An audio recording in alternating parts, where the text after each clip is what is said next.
जैन साहब, जैन साहब, जैन साहब, जैन साहब, जैन साहब,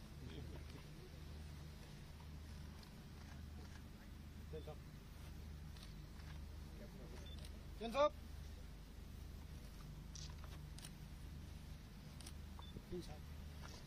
सब जानते हैं कि आज का पर्व बुराई और अच्छाई विजय का प्रतीक है।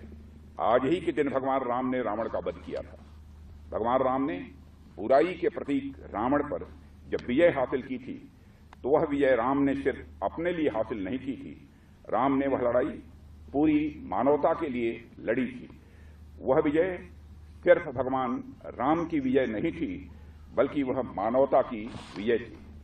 मैं यहां मानवता की विजय की बात इसलिए कह रहा हूं क्योंकि रावण बहुत बड़ा विद्वान, धनवान और होने के बावजूद सामाजिक बुराइयों का वह प्रतीक था।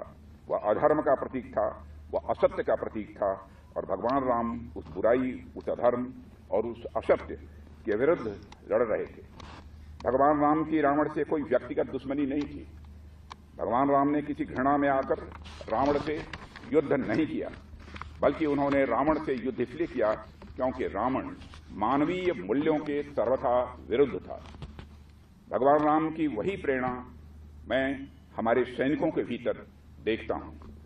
हमने आज तक किसी भी देश पर आक्रमण नहीं किया है, क्योंकि हमारे मन में किसी भी देश के लिए कभी भी कोई बैर का भाव नहीं रहा है। हमने तो किसी भी देश के साथ केवल तब युद्ध किया है जब उसने हमारी अखंडता और संप्रभुता का अपमान किया है, जब उसने धर्म, सत्य और मानवीय मूल्यों के खिलाफ जंग छेड़ी है। हमने किसी भी देश के विरुद्ध नफरत या घृणा से प्रेरित होकर कभी युद्ध नहीं किया है।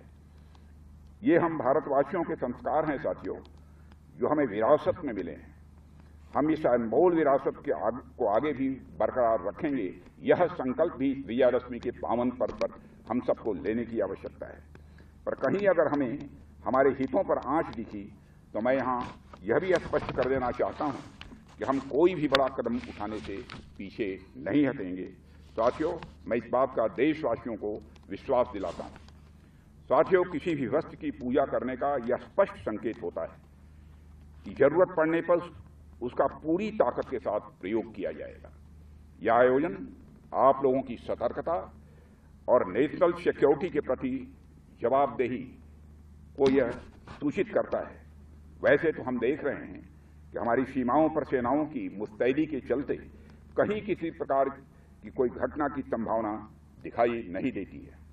बावजूद इसके वर्तमान में जैसी परिस्थितियां चल रही हैं, पड़ोसियों की किसी हरकत की संभावना से किसी भी सूरत में इनकार भी नहीं किया जा सकता है। रक्षा मंत्रालय का उत्तरदायित्व संभालने के बाद से ही मैंने हमेशा इस बात पर बल दिया है कि ग्लोबल सिनेरियो चाहे कुछ भी हो, पर हमें अपनी तैयारियों में कहीं कोई कमी किसी भी सूरत में नहीं रखनी है। इस परिस्थिति के लिए हमेशा और हर विकल्प के साथ प्रोएक्टिवली हम सबको तैयार रहना है। हम राष्ट्रीय सुरक्षा में पूरी तरह मुस्तैद रहें। साथियों, यह समय की मांग है। नमस्कार, मैं हूं मानक गुप्ता। अगर आपको हमारा ये वीडियो पसंद आया हो तो इसे लाइक और शेयर जरूर करें, और हां, हमें सब्सक्राइब और फॉलो करना ना भूलें ताकि आप देश और दुनिया की कोई खबर मिस ना करें। तो जुड़े रहिए हमारे साथ और देखते रहिए न्यूज़ 24।